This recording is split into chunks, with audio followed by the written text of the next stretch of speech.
Hello everybody, Julian Charles here of themindrenewed.com, podcasting to you as usual from the depths of the Lancashire countryside here in the UK. Today is the 13th of March 2014 and I'm very, very pleased to be able to welcome to the programme Beverly Eakman. Now, Beverly Eakman is an International Human Rights Award winner, a veteran educator, science writer, former Washington political speechwriter, and the author of several books, a number of which expose ideological manipulation of the education system in the US, which has gained her the reputation as education's whistleblower. And these will be books such as Cloning of the American Mind, Walking Targets, and most recently, Pushback, How to Take a Stand Against Groupthink, Bullies, Agitators, and Professional Manipulators, which I hope we shall have an opportunity to speak about later on in our discussion. And she's lectured across the US and has been a guest on more than an astounding 700 talk shows, and I suppose this is another one, so I guess that makes it more than 701 talk shows. So let me say, Beverly, thank you ever so much indeed for joining us today. It's very good of you to come on the show. Oh, it's my pleasure. Now, I became aware of your work through Michael Shaw, the president of Freedom Advocates, and he was on this program last year talking about the dangers of Agenda 21. And he mentioned your name to me as somebody who's been working for many years to try and empower people to resist various manipulative techniques of so-called consensus building situations, like public consultation contexts, education context. And in fact, he called you an expert in consensus busting. I've been listening to some of your interviews and lectures on the internet, and I was very interested in what you had to say, because a lot of it I found very, very reminiscent of my own experience of ministerial training with the Methodist Church, which I was extremely unhappy about, and I'm hoping I shall get an opportunity to share some of that with you during the conversation.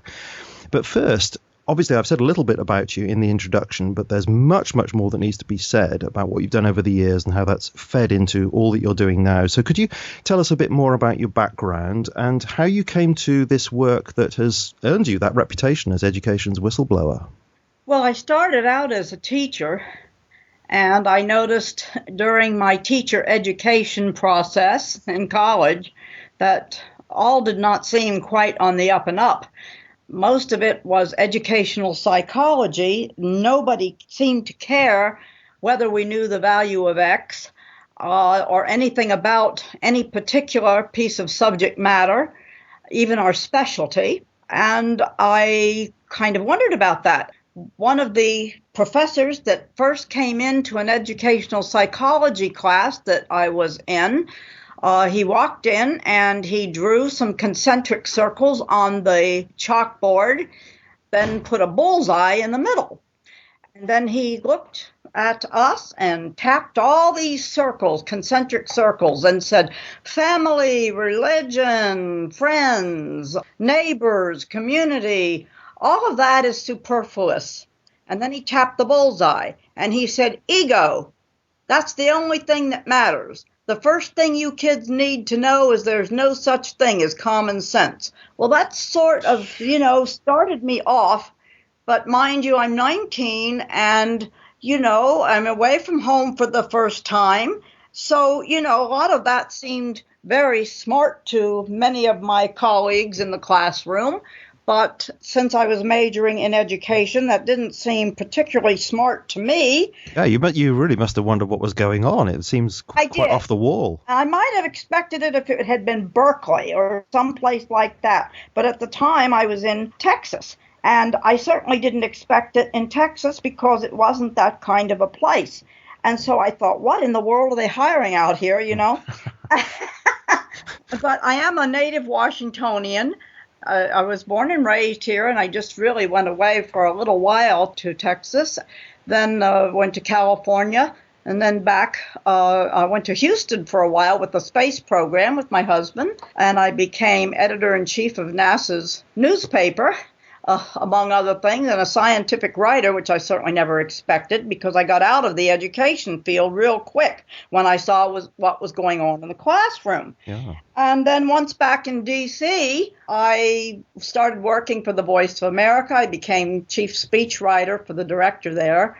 and then the Commission on the Bicentennial of the U.S. Constitution, which was chaired by Chief Justice Warren Burger, who had just stepped down from the court, supposedly to retire, but he took this chairmanship for a while, and I became his speechwriter.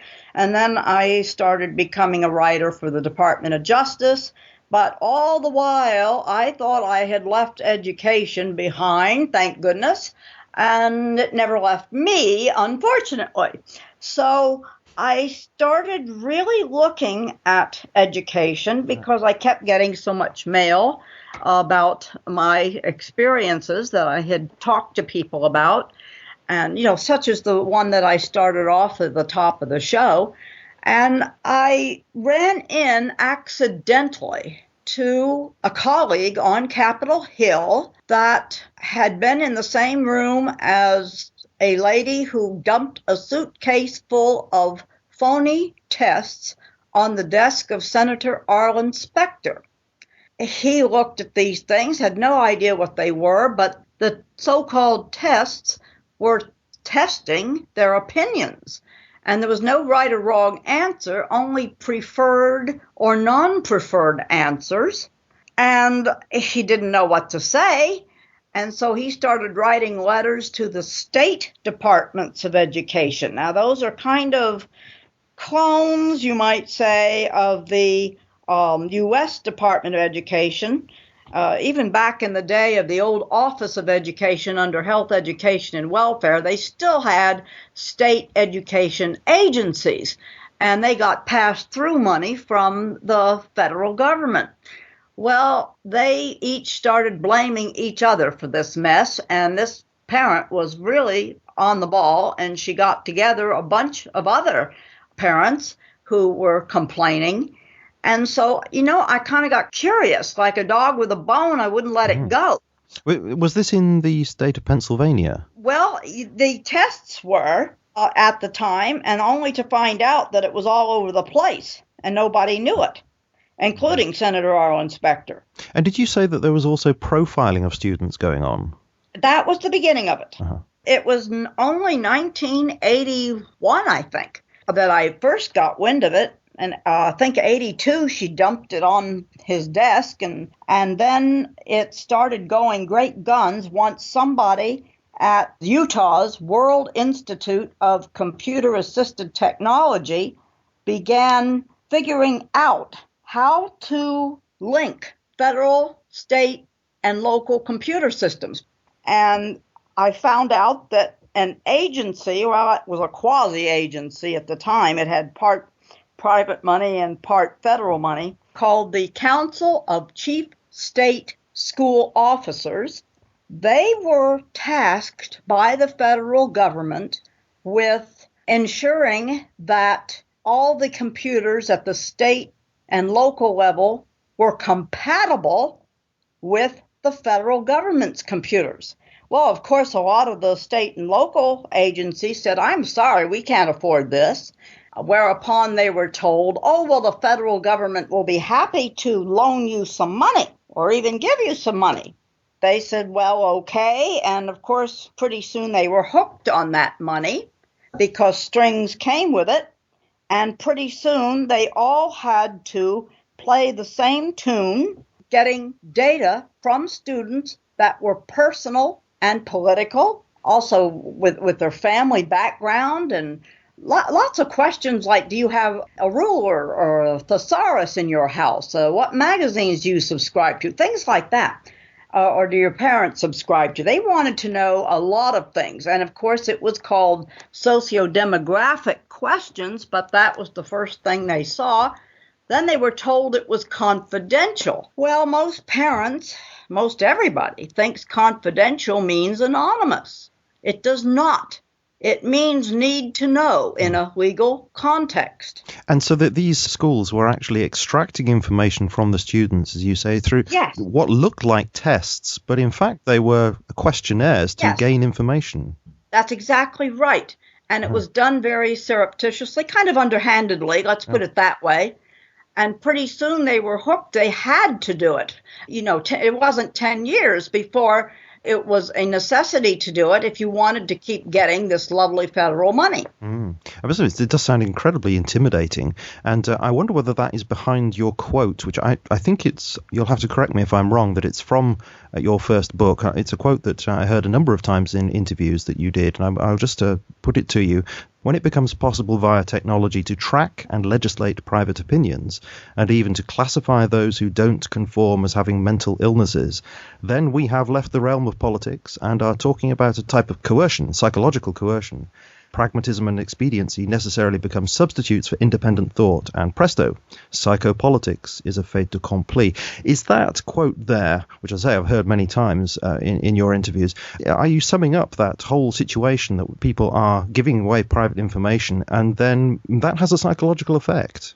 Yes, that's a perfect summation of what has happened, and I've really just expanded upon that quote ever since in all my talks, books, and subsequent articles, because that is exactly what has happened, to the point where younger people that are under 30 or 35 don't see anything wrong with divulging such information. You know, if our parents had somebody come into their home and said, gee, that's a lovely couch, how much did you pay for it?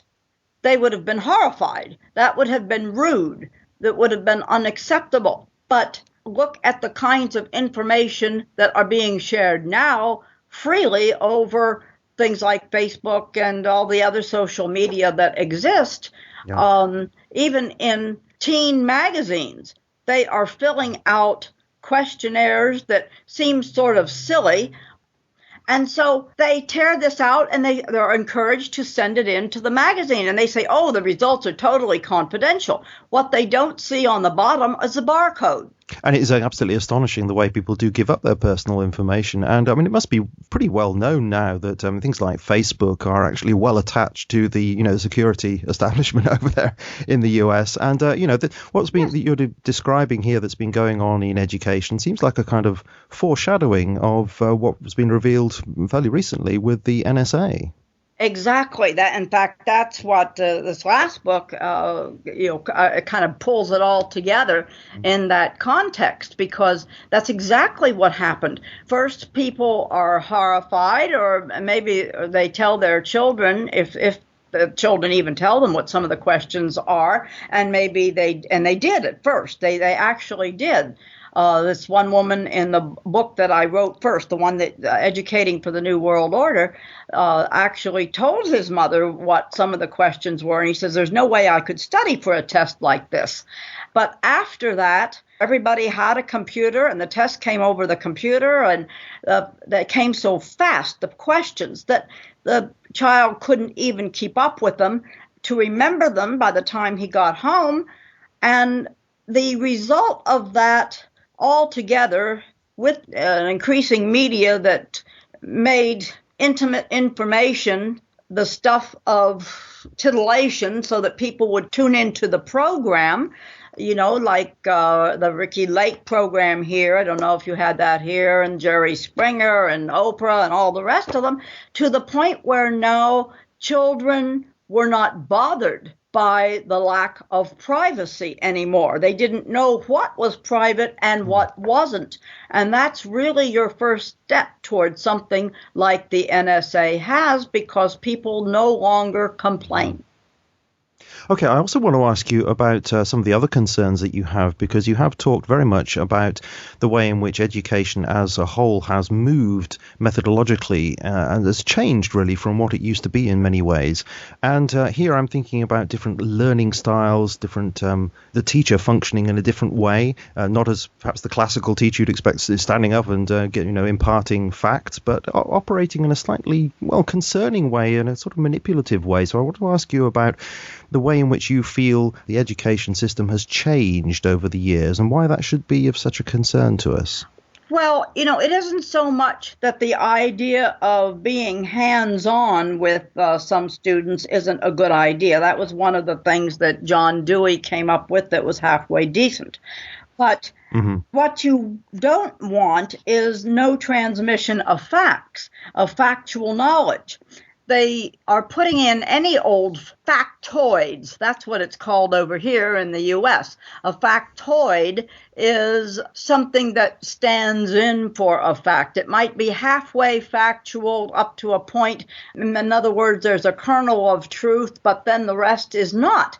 And what they're after really are a child's gut reactions, their first impression of things. And that is not what education is about. It's about transmission of knowledge, a common body of knowledge, if you will, that pulls people together and creates some sort of loyalty to values, to ideals. And this isn't happening anymore because now it is about feelings and psychology, which is to say affective, and that's not effective, but affective domain. That's the technical term for it.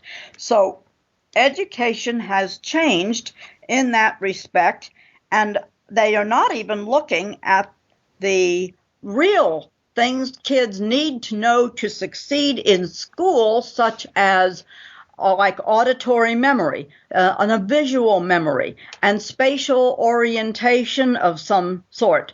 Otherwise, he can't understand abstract concepts. Without an auditory memory, he can't remember what he hears. Without a visual memory, the things he sees just go out the window, and so on and so forth. But there are ways to actually increase those things. Teachers used to do them without even realizing it, but now they don't anymore. For example, I can remember in first grade sitting in a row with other students, and the teacher says, okay, you go to a zoo. What do you see at the zoo? And the first child says, I went to the zoo and I saw a giraffe. Okay, the next child says, I went to the zoo and I saw a giraffe and a bear. And the next student says, I went to the zoo and I saw a giraffe, a bear, and an alligator. So, this was increasing their auditory awareness and their auditory memory. We don't do that anymore. Instead, we are focusing on a person's attitudes, worldviews, and outlooks, their belief system. They're using slogans and catchphrases to redefine terms people thought they always knew, but obviously don't anymore. Yes, indeed. And you make a great deal of this attempt to change children's and indeed adults' worldview, and that education seems to be very much more geared to that kind of thing. And I do want to ask you about some of the techniques that seem to be used. But before I ask you about that, I think it needs to be addressed as to why this is happening. I mean, who is doing this? How come these influences have managed to get into the education system? Who's responsible for this? Well, mainly it is a leftist thing. I mean, it started before 1919, really, and Lenin's Bolshevik Revolution. There have always been people, even in the United States, who never really believed in freedom, who never believed in the liberty of the individual man and woman. They honestly believed that unless people were regimented and controlled and scared half out of their wits, they would devolve into mob rule and they would be a danger to themselves and each other. I'm sure you've heard that phrase. And they would take down the whole system, including the elites. Mm-hmm. And that's what the founders of our country came over here really to get away from more than anything else. I mean, yes, there was the Revolutionary War that, separated itself from Great Britain, as you know. But the thing they really came over here to get away from was this idea that people needed to be regimented and controlled and scared half out of their wits.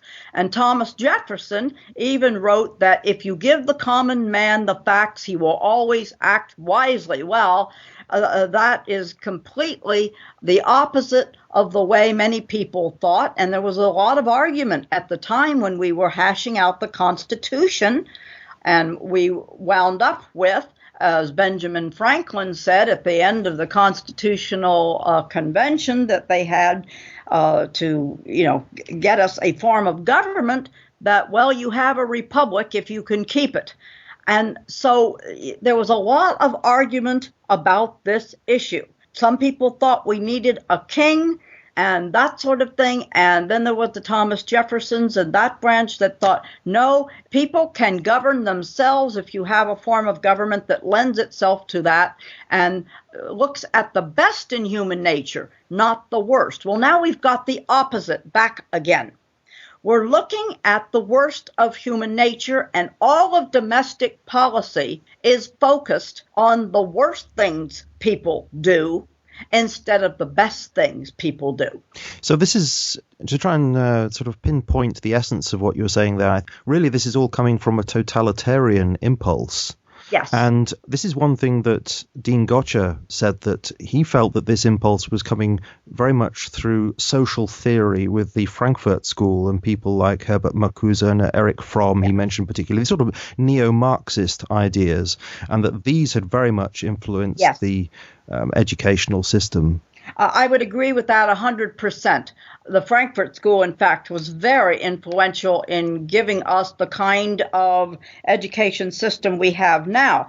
What people don't understand quite is that the Nazis and the communists really were two sides of the same coin. It's a mistake to say right wing and left wing, as the liberal press likes to do. Absolutely. It's two facets of the same coin. I mean, the Nazis might line you up and shoot you, but the communists wanted to infiltrate. They just came at it at a little different angle, but the end result really was the same. In fact, often people forget that Nazis, of course, stands for National Socialists. So the communists would, of course, say they are socialists par excellence. And so, yeah, indeed, it's both the same thing approached in different ways. In fact, we've talked about this quite a few times on the podcast, and really it's all summed up by the doctrine of collectivism, isn't it? It's the idea that the individual is subordinate to the state or the community in some way. Well, from each according to his ability, to each according to his need. We are actually assimilating that in the United States. When you talk about redistribution of wealth, which is what the education system really is trying to purvey these days, mostly above everything else, and the political system too, by the way, people would not say from each according to his ability, to each according to his need. In fact, many don't even realize that Karl Marx said it. But that is what they are now focusing on. That is how they are behaving. That is how they are thinking. So do you feel this is why many of these moves in education seem to be trying to break down many of the traditional categories which have defined us in the past, so that now we find that education seems to be anti-authority, anti-morality, the sexual revolution is something that's embraced, it's anti-family, that's enlightened atheism, these sorts of things. Do you think they're coming from that infiltration? Yes, to an extent. A lot of the things that you just listed there are methods of deculturization, which Stalin perfected, really. He perfected that process. So all the antis that you named are really a method of changing the ideals that seem to be American, or even ideals of freedom anywhere in the free world. They want to break those down first so that then they can reconstitute, build a new ideal. And that is, of course, very, very Stalinesque. And, of course, that will lead us in the conversation to the new world order, of course, because that is the end game that is in view, whatever that will actually turn out to be in the end, or well, let's hope it won't turn out to be in the end, but nevertheless that's the goal, isn't it? I wanted to ask you more detail about some of the techniques and the steps that are involved in these kinds of educational systems, and you talk about the 5 steps to indoctrination in your lectures and interviews, and you say that these are regularly used in school systems to try and bring about a change in students' worldview. And the first of the 5 steps that you point to is sweeping away the students' normal support base, such things as the family, or the authority figure of the minister at the church, these kinds of things. But you mentioned 5 of these. Could you talk us through those 5 steps to indoctrination? Yes. First, as you say, is sweeping away the person's or child's support base. And that's the person's intellectual, especially a child's, intellectual and emotional life raft. Every child needs one of those. And if you sweep that away, then he's kind of left in this no man's land. And undermining parents is a favorite method of yanking the rug out from under children. And then you bombard the person's senses with a steady diet of conflicting, contradictory, and confusing images and words. On the major TV news media does this spectacularly in order to discourage reflection. So when you keep seeing 6-minute segments interrupted by umpteen commercials, this is a way of making sure that people cannot sustain a train of thought. And once they can no longer sustain a train of thought, that means they become unaccustomed to thinking anything through. And of course, that's what they want. So the result is a vacuum where the belief system used to be. And then once that vacuum has been created, leaving the child vulnerable and impressionable, the technical term for that is willing to receive stimuli. And you'll see that in professional papers. Then you lead the person to desired ideas, concepts, and beliefs via trained intermediaries such as facilitators, clinicians, change agents, agitators, marketing gimmicks. For example, when you listen to the TV now, commercials, they don't say husband and wife. Your commercials say partner. Now, that's not a big thing, just a small thing.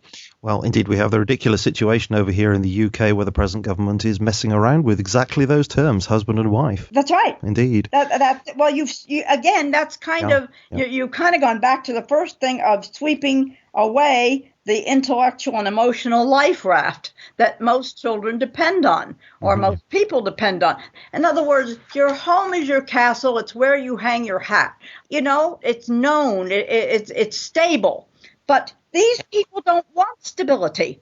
Now, and would you say that, I'm just thinking off the top of my head of an example that might happen in school. As you know, I'm a teacher, so, these sorts of things crop up every now and again where you hear somebody say something like to the students, well, think for yourself. You may have been taught such and such at home, but, now what do you think? Now, of course, that's okay. One should think about various things, but there are certain ways of putting it in which, it can be implied that, well, older generations think such and such, and we've moved on now. And these sorts of little key words that are put in there that can sort of feed into the arrogance and the pride of a young person, or anybody really, and make them feel that, oh yes, I should challenge authority. And that can have the effect of, well, I don't know whether you agree, of sweeping away or encouraging that sweeping away of authority that actually should be there. Yes, exactly. It is called, technically, what you're referring to is called cognitive dissonance. There's whole books written on that, but, you'd have to go into a psychology library to find them. And what it does is, to the child anyway, is make him feel more knowledgeable than what he really is. In other words, it's an ego booster. Remember that psychology professor who said ego, that's the center of the universe, that's the most important thing? Well, what you've done is to stroke the ego of the child when you say, well, your parents are from a different generation, you can make up your own mind. And the child is only 10 or so. You've also done one other thing by that. Guess who the new authority is? Not yourself, your peers. So you have a bunch of 10-year-olds who are the authorities to other 10-year-olds. The authority figures have changed from the adults in your life to children. You remember Goldsmith, I think his name was, Lord of the Flies? Yeah, that very, very disturbing piece of writing indeed, but very true. Yes. And it's interesting that what's happened there, though, is that there's no real logical argument that's taken place. Just because parents, of a different generation says absolutely nothing about the truth or falsity of what they believe.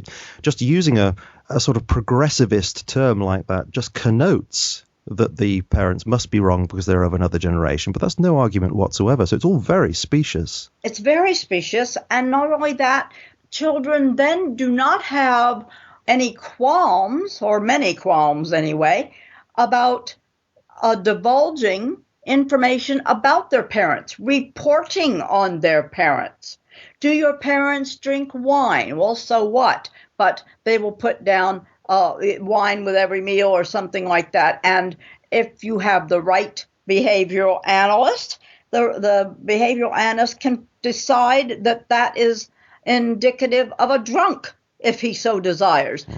It's amazing how these little things can be quite manipulative, can't they, and change the perception of the student if they're done in a clever way. That is very, very interesting. Could I move on to the second one, where you talk about confusing images and confusing concepts? Now, I want to share with you something which I experienced on that ministerial training, which I told you about. I did a couple of years of that, and I chucked it in eventually because I just couldn't bear any more of it, the way we were being manipulated. And one of the things which we were told is that there are no facts, there are just interpretations. And this, he sourced the origin of this idea by mentioning Immanuel Kant, and he brought up the famous distinction between phenomena and noumena. You know, phenomena, the things that, as we perceive them, and noumena, things as they are in themselves. And of course, we haven't got access to things as they are in themselves. We just have things as we perceive them. And so he was saying, well, there are no facts then. We're all just individuals perceiving things in different ways. And so therefore, we can't really judge anybody else's views on everything. We have to accept everybody's views as right. That was basically the message that was coming over. Now that, I thought, as soon as you talked about confusing images and confusing concepts, I thought that's exactly the sort of thing that was going on in that room. It was very, very confusing. Well, that's it exactly. And in fact, do you know that there is a whole course of study or a profession called perception management? And you can find it on the Department of Defense's website. I'm not kidding. So this is a warfare technique, psychological warfare. Right. This is a technique of psych war, or part of political psychology. And yes, there is a course of study called psychopolitics now. It's at George Washington University here in the Washington, D.C. I mean, there's plenty of colleges and universities that have such a degree program. So things have changed in that not enough people are balking against this sort of thing. They're taking it in stride. But the idea is you accept everybody's opinions or perceptions. Everything is about perception. And it's very funny because I just ran across a quote, and this is from an atheist author, Richard Dawkins, that everybody probably remembers. And he actually said once, however, oh, yes, we must be non-judgmental. By all means, be non-judgmental, but not so non-judgmental that we let our brains drop out. Yeah, indeed. And in fact, I thought that this kind of technique actually changes reason and thinking into bigotry. Yes. So easily. So you're sitting there and you think, well, I don't agree with such and such. I really do think that, A is A. It's not non-A. This is so. And of course, then you're looked upon by everybody else in the group as somebody who is not accepting of other people's opinions. Even though you may well consider other people's opinions and reach a different conclusion. No, that's not good enough. You're not accepting, and therefore you're a bigot. It's turned reason into bigotry. Well, there's whole books based on that. Chris Mooney wrote The Republican Brain.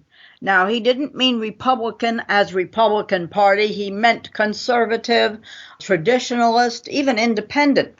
And he said that liberals are much more open and courageous and optimistic, whereas the conservative is rigid and dogmatic and inflexible. And these were identified with mental illness. Well, where were the liberal mental illnesses? Well, apparently couldn't find any. And this is actually one of the criticisms against the social theorists that we were talking about earlier, that they tended to do exactly that and accuse people of mental illness when they didn't agree with them. That's right. But that's what the Soviets did, and we know what the result of that was. Indeed. You also say about repetitious exposure to what the teacher, whoever this person is who's organizing the course, wants the child to believe. There is this repetition across the curriculum as well. So this is sort of reinforcing various messages. Would that be, say, in various disciplines? So in a maths lesson, in an English lesson, in a history lesson, you might have the same kinds of things being reinforced across the curriculum? Yes, it's interspersing and identifying things across the spectrum in every course. In other words, give it as many formats as possible, and pretty soon children will believe it because they've seen it in so many different formats. And you redefine terms. For example, the public misinterprets terms like modifying behavior, targeting attitudes, and outcomes. And most people assume that behavior means conduct, that attitude means temperament, that outcomes mean results. Well, it doesn't. The jargon of psychology says that modifying behavior means altering beliefs, attitude means viewpoint, and outcomes are the politically reliable, ingrained gut reactions that are supposed to become second nature by the time a child leaves school. Mm-hmm. So these things are all geared towards some kind of change of worldview. And the last component, you say, tests that. There's some form of testing that takes place to actually check that the student has actually moved from A to B. Well, it isn't called a test anymore because that was getting them in trouble. Ralph Tyler, was the guru. He died in 1994, but he was the guru of this sort of testing that incorporated psychological concepts and viewpoints and personal questions and so on. He was the real pioneer in that field, him and Richard Wolff and Francis Keppel, and there's several others. And what they did was change the word test to assessment. So you always hear now state assessment test. Sometimes they'll say test, but usually they'll leave the term test off of it. They'll say assessment all the time. And most people don't realize the implications of that. But if you look it up on the National Center for Education Statistics, which is probably the most important sub-agency within the U.S. Department of Education, it gives a very good overview that proves that they all know in government circles what the difference between an assessment and a test is. In fact, one of the PowerPoint slides I always put up has about 6 or 7 or so quotes from the National Center for Education Statistics or one of the labs and centers, education labs and centers, to say there is a difference between an assessment and a test, and what they are doing is assessing. So would you say that the assessment is more geared then towards finding out how much you've changed in the way you're looking at the world rather than testing your knowledge and understanding? Absolutely. And in the newest version, which is a closed-loop interactive mode on the computer. Remember, every classroom now is being outfitted with tablets and computers for every child. Well, the idea is that parents can't get in, and they can't see what the child is seeing. So what happens is they can compare how a child believed in 5th grade and his parents' viewpoints as far as that goes from how he believes in the 11th grade. And if certain things that they consider important politically haven't changed enough, then they bring in harder-hitting curriculum to change those attitudes. So you go back through the 5 steps all over again in a different way. That's right. I'd like to come to another issue, really. It's very much related to what you've been talking about, but I think it has perhaps greater application to adult education, although I'm quite sure it also applies in situations with children as well, and that is the main strategy that you often talk about, where you have the group situation and the facilitator or the moderator, or you call this person the provocateur as well, who comes into the situation not as the classical teacher, but somebody who is deliberately exploiting the peer pressure within the group. Could you explain how that works and how we can recognize it?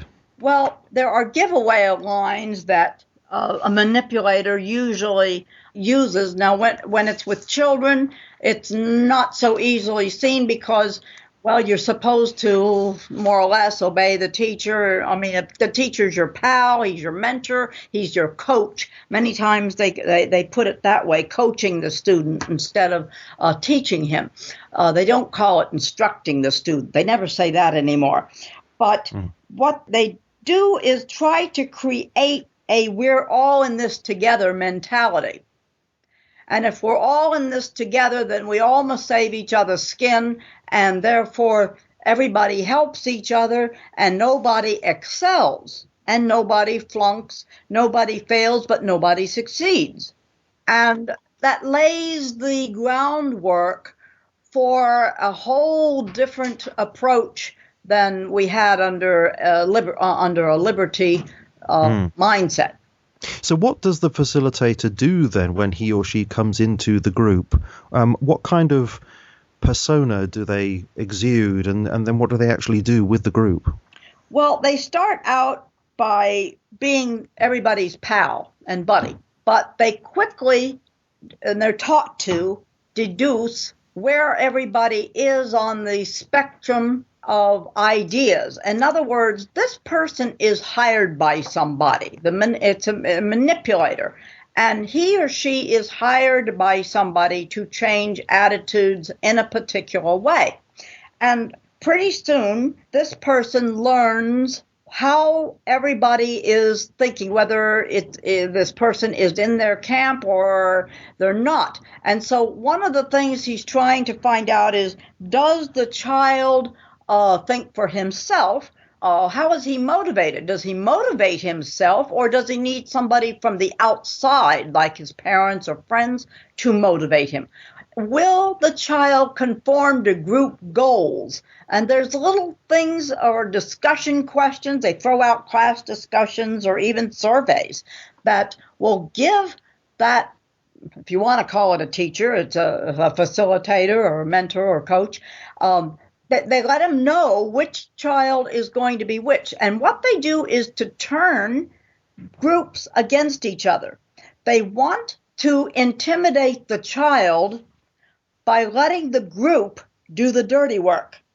That's the first thing everybody has to remember. It's easier to control a group than it is to control a single individual, which seems very opposite from what reality is, but it's not. And even Sun Tzu, in The Art of War, back in 476 BC, knew that was true.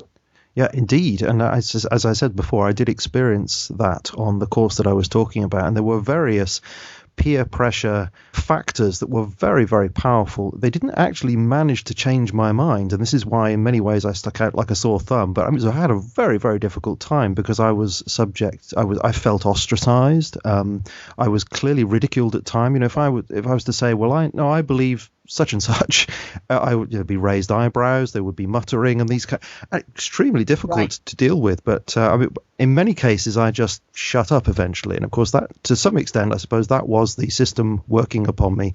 But it was all based upon this peer pressure, which, looking back at it, it seemed deliberately controlled in order to sort of create well, I call it a consensus, but is it a real consensus? Well, what happens is that if you can establish a we're all in this together mentality, then what will happen eventually is people will band together to save themselves the embarrassment of being rejected. And this is especially true in America, because in America, I don't know how it is for sure in Britain, but in America, we have been raised since grade school years to think that our popularity and status is the most important thing. It's more important than anything else. And even Karl Marx said in his theory of alienation that people will do just about anything to avoid ostracism and ridicule. And he was right. Yes, it's more important for us to be liked than to be right, isn't it? Yes. Absolutely. Exactly. It's more important to be liked than to be right. Oh. And so that is what has happened to the child. And by the time the teenage years kick in, of course, it becomes even more difficult to have these raised eyebrows, as you say, and people, well, they will just simply distance themselves from the person who is outspoken. Now consider, in the 60s, you had these conscientious objectors and hippies and protesters and so on. Only about 40 years ago, that has all changed. Now nobody wants to stand out. And I'm not saying that the hippies and the protesters or so on were good and had good ideas. I took issue with much of that. But the point is, the mindset has changed from that to we all must think alike. Absolutely. And this is one of the things that we've talked about a lot on this particular program, and that is the misuse of the term conspiracy theorist, which is just one of those put downs which everybody wants to avoid being associated with that, But of course, we have to be free in order to think about such things because, of course, there are conspiracies of various things around, and it's up to us to take those on a case-by-case basis and, investigate the justification for believing such things, but not just to respond with fear to being labeled in such a way. I think that's a very, very powerful tool that's out there, as it were, in public space, and I think we need to be very much aware of that. One of the things that I found fascinating about my own experience was that when I was in these group sessions and everybody, it seemed anyway to me, was going along with whatever the consensus was supposed to be, and I was the one who was saying, no, I think such and such. After the session, perhaps over a cup of coffee, occasionally somebody would say, oh, well, I did actually agree with you. Yeah. And so the consensus was actually a fake consensus. Yes, a phony consensus. That's what I call it. It's a phony consensus. And I can't tell you how many times I have received a phone call from somebody somewhere. I don't even know the person. And they say, I just realized I was victimized in this meeting, this committee meeting, and I voted for the very thing I came to vote against. Yeah. And I don't see how that could have happened, but only an hour or maybe a day later do they realize they were had. And this is happening all over the country, and it doesn't matter what the subject is. It can be anything from climate change to carbon taxes to, anything. It could be anything that you could possibly put on a label. Yeah, it's incredible how powerful it is and how pervasive it is. And one of the things you talk about is various techniques like distraction and labeling people and the use of buzzwords. I mean, distraction is one thing that I was reflecting upon my experience again, and I remembered one particular case where we were being told some rather strange things, and as we were being told those strange things, some pieces of paper were being handed out, and we were told to write something or other on these pieces of paper at the same time. And I thought, looking back at it now, I think that was really, really odd. Why were we doing that? But listening to what you were saying in one of your lectures, you were saying that was quite possibly a deliberate technique in order to take your eye off what was being taught at that moment, let it sink in subliminally, really. That's right. You cannot think while you're writing. Or a lot of people can, some people can, but most people going into a meeting and being asked something like, what's the first thing that pops into your head when I say, whatever it is? And they'll use some label or some stereotype or some terminology that is supposed to be a red flag. Well, when you are writing down these things or calling out something because you want to be cooperative, you want to participate, well, why must you participate? Who told you had to participate? That's another thing of everybody wants to seem upbeat and, involved. You don't want to be seen as a person that sits there with their arms folded and doesn't participate. That's a sociopath, right? Yeah, sure. And these are good motivations, really. And this is the misuse of good motivations that people have, not wanting to upset each other and wanting to cooperate, but it's all being terribly misused. Yes, absolutely. And you say labeling as well. There's something else that happened because I noticed that a number of times, it was a very, very liberal institution that I went to, liberal theologically, and a number of times the word evangelical was used just negatively for no apparent reason. I mean, for example, somebody said something like, well, what would you do in a situation where you're the minister of the church and you deliver a sermon and you get to the door and then some evangelical comes up to you and complains? And I thought to myself, well, why are you assuming it's an evangelical who complains? That seems to do two things. One is that it says that we in this room, none of us are evangelicals, we're all liberals, and it's the evangelicals who are irrational and cause the trouble. And that was just with one little example like that. Yes. What I do is I throw it back in their face and I say, oh, you mean stereotyping, which is what you're doing right now. I wish I had you there at the time. Yes. Well, you see, they hate the word stereotyping. Oh, stereotyping's terrible, but labeling, well, that's okay. I mean, it makes no sense, but people don't stop to think about it. They're caught off guard. Absolutely. And they have a piece of paper they've got to write on as it's going around the room at the same time. Yes, indeed. You mentioned Sun Tzu about his psychological warfare techniques, and you mentioned things like confusion techniques, but you also mentioned the abandonment of etiquette, which I thought was a fascinating thing. Yes, we are past the point now where etiquette can be used on our opposition. I mean, wars are not based on etiquette, and we're in a war. We may not realize it, but we are in a war right now. And wars are not won based on the rules of etiquette. Right, indeed. So we have to learn, not sort of morally influenced by that which we are finding ourselves against, but to be hard-nosed about it, really.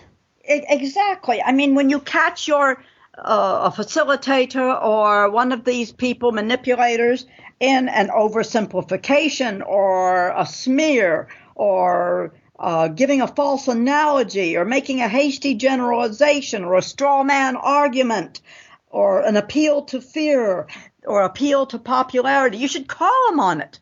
So really you're saying we should become sort of more savvy about this. I mean, I was thinking that Jesus had that in Matthew 10:16. He said, look, I'm sending you out into the middle of a pack of wolves, therefore be cunning like serpents, but as harmless as doves. Exactly. Those two things together, this isn't the Christian meek and mild, is it? It's making sure that you're still being morally upright, but you're being cunning in a positive sense. Yeah, you don't have to be nasty, but you do have to respond, and certainly Jesus responded. I mean, when they gave him the coin, says, who does this coin belong to? And he says, well, that coin has Caesar's picture on it. Render unto Caesar the things that are Caesar's, render unto God the things that are God. This is not nasty. No, indeed. It's very, very clever. And very clever. Yes, indeed. I must ask you about this dimension of the New World Order, which we did touch on before, but I want to go into it in slightly more depth with respect to the philosopher Georg Hegel, who you mentioned a number of times. And in fact, both Dean Gotcha and Nikki Rapana, who was on this program, both brought up this very, very influential philosopher.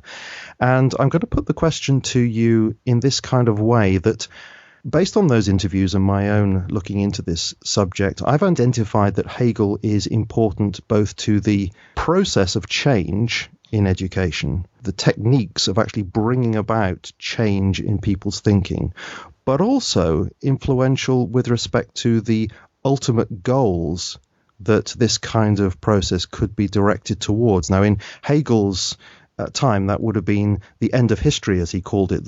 I guess would be the Prussian state, the perfect state. But if we extrapolate from that in the modern context, we could easily see that as being the world state, which would be in view here. So what I want to ask you here is, do you see that Hegel's thought is influential both on the way education itself has changed in the classroom and also influential in terms of these big goals towards which those people who are manipulating the system want to take the world? Yes, he laid the groundwork. There's no doubt about it, because he talks about the thesis and the antithesis, and I talk about it too. I say that in countering these people, we first need to go into a meeting Well, the very first thing you have to do is realize that the reason they called the meeting may not be the actual reason that it's, when you get in there, that it's about. But assuming that you know what the topic is going to be on, you need to say to yourself constantly what your opinion is about that. And even with all the chatter and noise and distraction going on around you, you need to stick to your thesis and say, what is my thesis about this?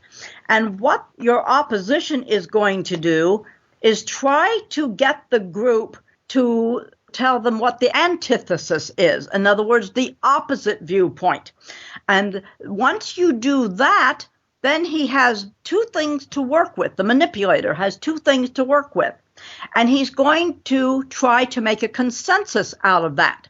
And how he's going to do it is to say, okay, he's going to create a synthesis of the two, the thesis and the antithesis. He's going to find a supposed middle ground. It won't be really a middle ground. It'll be whatever his employers who hired him want it to be. Mm-hmm. But he's going to try to move the group to accept a synthesis of two opposing viewpoints, then call that what the community really wants, or what the committee really wants, or what the focus group or task force really wants. And he's going to present that to his supervisors or employers, or maybe even the Senate and the Congress or the Parliament, in your case, as what the community really wants, even though it may not be at all. It may be engineered. Indeed. You bring up the word community, and that fits like hand in glove with what Nikki Rapana, indeed Michael Shaw, was talking about, communitarian ideas and how those can be manipulated to political ends, with the overall goal, really, certainly with Agenda 21, of bringing in some form of universal government in which the supposed desires of the community are used to bring in authoritarian rule and to override what people think on the local level. Well, right. Remember, they're not thinking for themselves anyway. They're thinking we're all in this together. They have already been moved to a group mindset. So what they think as individuals, namely, I have brought my child up to believe in being a moral individual, or being a think for myself, or whatever it is.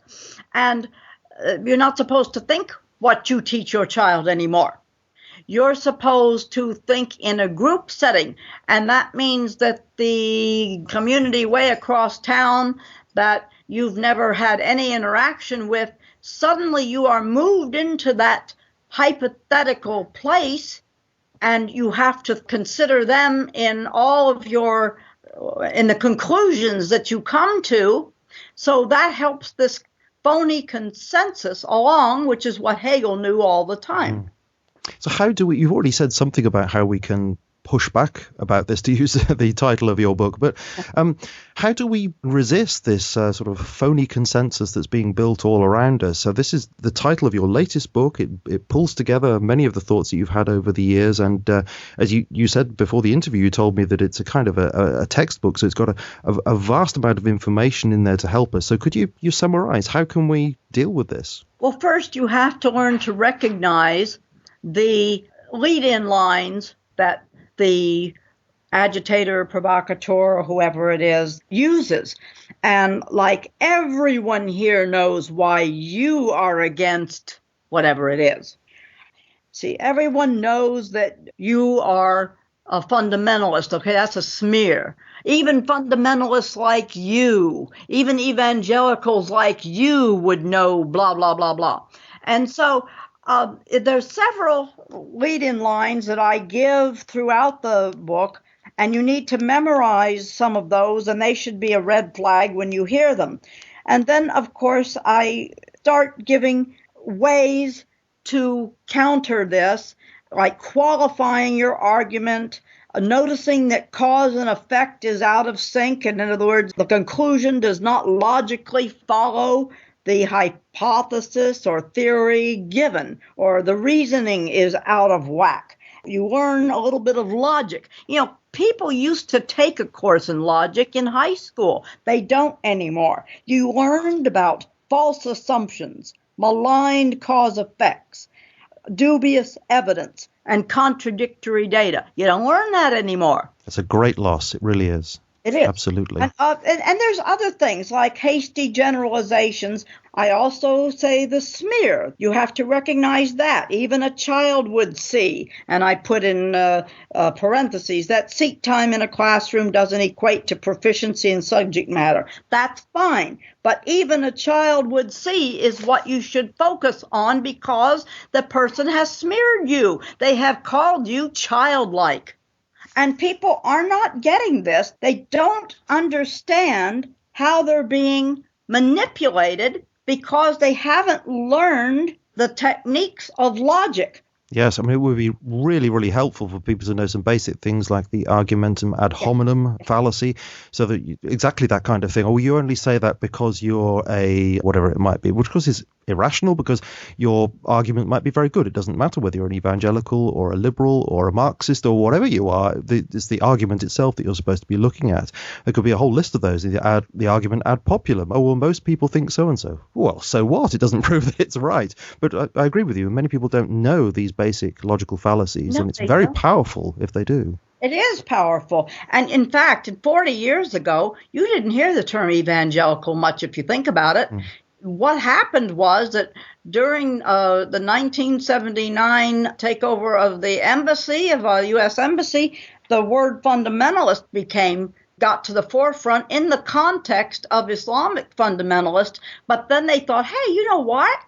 That's a good idea. We could start calling Christians fundamentalists. And that would mean that put it in the context of they've got a brain cell loose somewhere.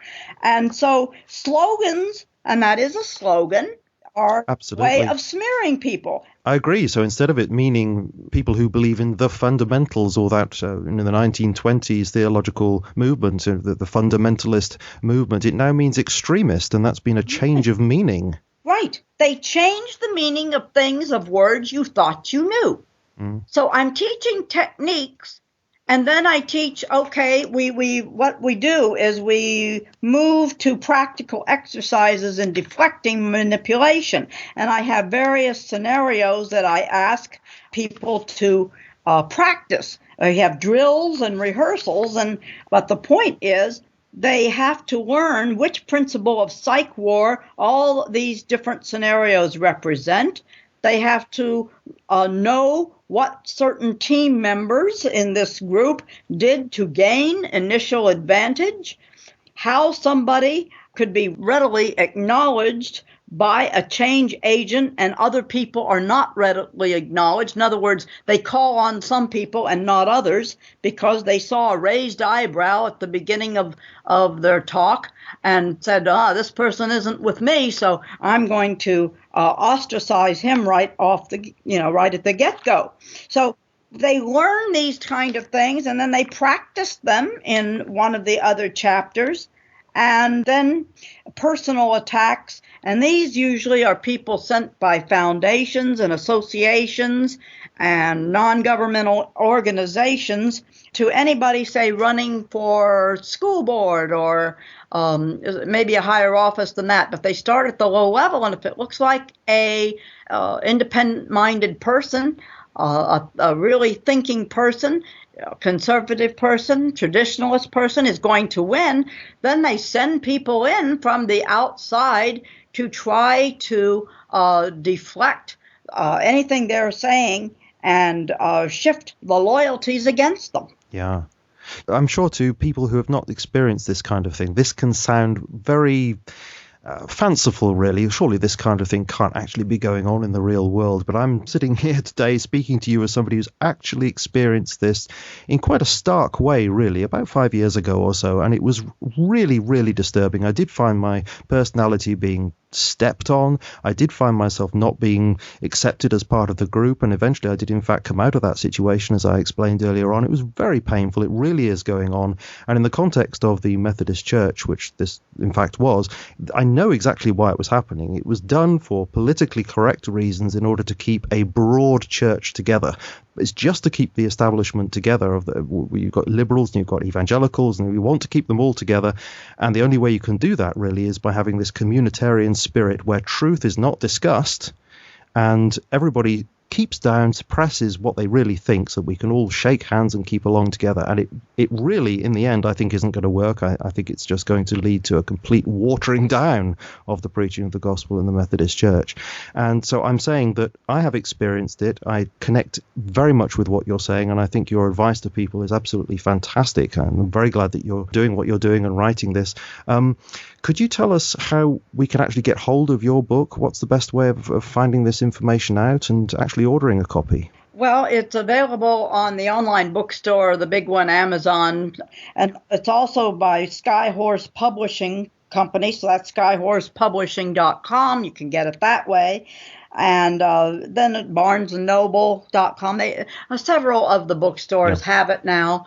And in fact, if they go on my website, which is beverlyeakman.com, and that's Eakman. It's a really weird spelling, but there's a rolling covers of my book on the bottom, and they can just click on one of those covers and it will go in to I think Amazon. It goes into Amazon or one of the others that published the book. Like I say, there's many other ways to go in and find the book now because it's officially out. Yeah, and I really do think that it is something that we should read. I haven't read it myself, and I do intend to, and it's one of those things that can be applicable to so many areas of life. And obviously, I've been talking about my own experience with the church, but that's a very parochial example, really, because it applies to so much that's going on. As I say, Michael Shaw was talking about Agenda 21, and there are these, so many ways in which the New World Order is being constructed around us, and we must not allow that to happen. And your writing, I think, is a very good set of techniques that we can have under our belt to resist the way this is happening in many areas of life. So I do thank you ever so much, Beverly Eakman, for coming on and sharing with us from all your research and all your advice. It's been great to speak with you. Thank you very much indeed for sharing and sparing all this time to speak to us. Well, you're a great interviewer, and I thank you too. And you'd be interested to know, just as a side thing here, that I saw it in the church too. I saw it in the Presbyterian Church USA, and it was a 2,000-person member congregation. I won't say what it was about, but they had a meeting, and I watched 4 people work over a 2,000-member congregation and get them on their side when probably none of the people that walked in were on their side to begin with. Wow. Isn't that amazing? It's amazing, but I'm not surprised now. I was so taken with that. I had to see, I had to investigate this. Absolutely. Absolutely. And then if we think for a moment that those people who have an authoritarian attitude to life don't know this and realize the power of this tool, then we are fools. Right. Well, thank you very much. I enjoyed being on your show. Thank you ever so much for coming on. It's been wonderful to speak to you. Okay, good to speak to you too. Bye-bye now.